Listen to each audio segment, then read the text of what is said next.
Hati-hati, ini peringatan untuk kamu. Dia yang deketin kamu, yang ngomongnya cinta lah, yang ngomongnya sayang lah, yang ngomongnya serius lah, ini itu segala macam. Dia deketin kamu sebenarnya bukan karena cinta. Ada yang lain alasannya dia deketin kamu.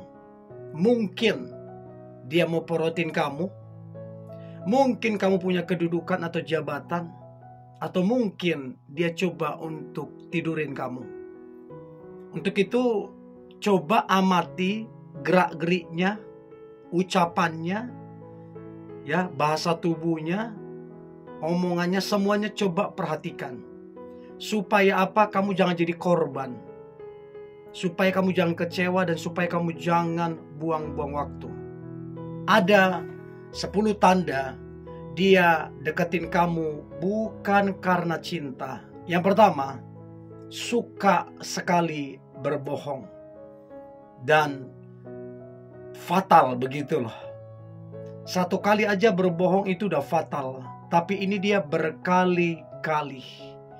Dan dia coba meyakinkanmu, menjelaskan ini itu segala macam.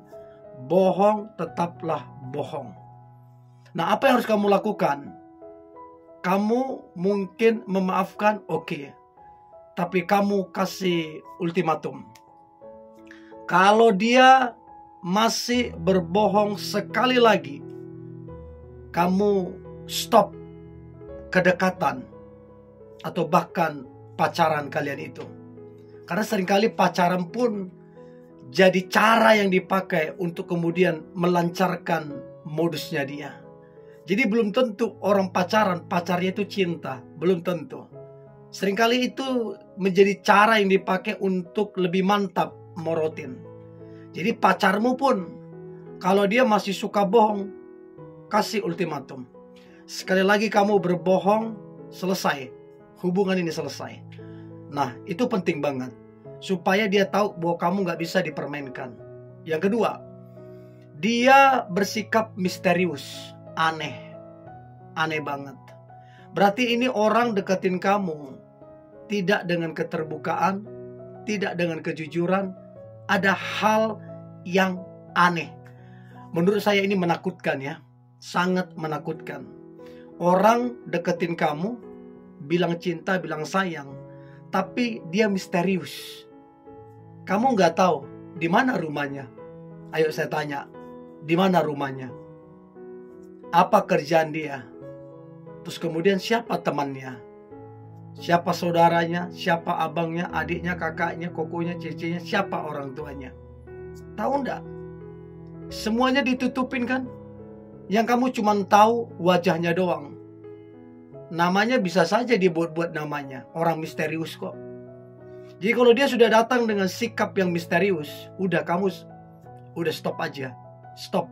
Mendingan jangan gitu loh. Tapi ya jangan ada tapi. Ya, itu yang kedua. Yang ketiga, setelah kamu dapatin, makin kesini, kamu lihat ini orang gak beres. Gerak-geriknya, ucapannya mengarah ke nafsu. Berarti dia mau coba melampiaskan tuh nafsunya ke kamu. Hati-hati. Goalsnya orang ini biasanya nidurin kamu. Biasanya itu. Dan parahnya orang seperti ini, biasanya targetnya bukan cuman kamu. Bahkan mungkin sebelum-sebelumnya udah banyak korbannya. Nah, untuk itu kamu yang begini, kamu tegasin. Langsung kalau dia pacarmu, langsung putusin aja. Langsung putusin aja. Ya, apalagi kalau dia cuma dekat-dekat, langsung stop. Karena yang jadi korban kamu. Udah banyak korbannya yang lain, ada targetnya juga yang lain, dan kamu target ke berapa? Sebelum lebih jauh, dia meraba kemana-mana, pegang sana sini dan lain-lain, langsung putusin. Putusin. Jangan ada tapi, putusin. Karena kamu adalah sasaran targetnya. Itu yang ketiga. Yang keempat, jelas-jelas kamu dapatin dia memanfaatkan uangmu, fasilitasmu, bahkan namamu ya, atau nama keluargamu. Nah, jadi mungkin awal-awal dia bilang, saya kurang nih mau berusaha. Oh, kamu pikir, oh iya ya saya bisa bantu segala macam. Lolos tuh, dapat tuh dia. Habis itu, boleh nggak pinjam ini, ada usaha ini. Lolos tuh. Nah, hati-hati. Ini orang berarti mau porotin duitmu. Pinter nih orang nih, pemain. Biasanya orang begini pemain. Ya, jadi kamu buat aturan. Tidak boleh pinjam uang, tidak boleh apapun alasannya, tidak boleh yang namanya pinjam uang ataupun pakai uangmu. Kecuali kalau kalian makan. Ya kalau kamu tergerak ya bayar. Ya kalau saya rasa bukan masalah tergerak, ya harus bayar bersama. Ya. Jadi sama juga fasilitasmu. Kalau dia bilang pinjamlah ini, nggak ada. Apalagi kalau dia cowok, belajar dia bertanggung jawab ya. Jadi coba lihat apakah dia memanfaatkan uangmu, fasilitasmu, bahkan nama baik keluargamu atau nama kamu. Seringkali itu kan dipakai, terjadi kan? Itu yang keempat. Yang kelima, tanda dia dekatin kamu bukan karena cinta. Yang kelima, dia dekatin kamu juga ternyata dia dekatin yang lain. Makanya kamu mesti cari tahu siapa sih orang ini. Atau dia kamu kenal apalagi dari sosial media. Waduh, jangan kamu makan semua omongan dia, Anda bisa. Kamu perhatikan, yang dekatin kamu ini siapa. Sebelum jelas asal usulnya, sebelum kamu kenal baik, jangan putuskan apapun yang berhubungan dengan jadi pacarnya atau kekasihnya. Ya, jangan. Pastikan kamu kenal dia dulu, ya.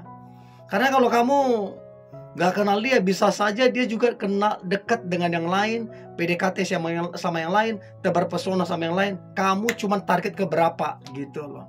Ya, itu yang kelima. Dia dekat juga dengan yang lain. Walaupun alasannya cuma teman, nggak ada ya. Yang keenam, minus perhatian dan pengorbanan. Jadi kalau kamu dapati terlebih kamu yang berpacaran, coba ingat-ingat apa sih pengorbanan dia? Apa sih perhatian dia? Coba ingat-ingat. Apa pengorbanan dia, perhatian dia apa? Jadi kamu jangan tulus-tulus gimana gitu. Ada orang tulus minta maaf, bego gitu loh. Jangan. Boleh kamu tulus tapi tegas. Lihat perhatiannya, lihat pengorbanannya. Ada apa enggak? Jangan sampai kamu yang cuman berkorban dan kamu dijadikan korban sama dia gitu loh.